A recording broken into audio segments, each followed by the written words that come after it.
بسم الله الرحمن الرحیم. عزیز من، مگه ما هر روز 10 بار تکرار نمی کنیم ایاک نعبد و ایاک نستعین؟ خدایا بار اله تنها و تنها تو رو می پرستیم و تنها از تو استعانت و کمک می طلبیم. اون وقت این تعویضی که رو گردن آویزون کردی چیه؟ این تکه پارچه‌ای که رو دستت بستی چیه؟ اینی که رفتی پیش فلان قبر و قبرزاده و امامزاده این چیه؟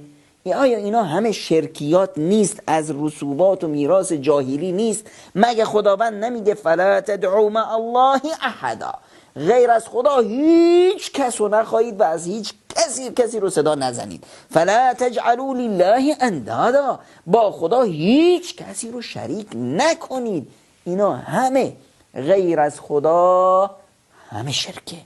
بذارش کنار، رابطت بکن با خدا و تنها با خدا.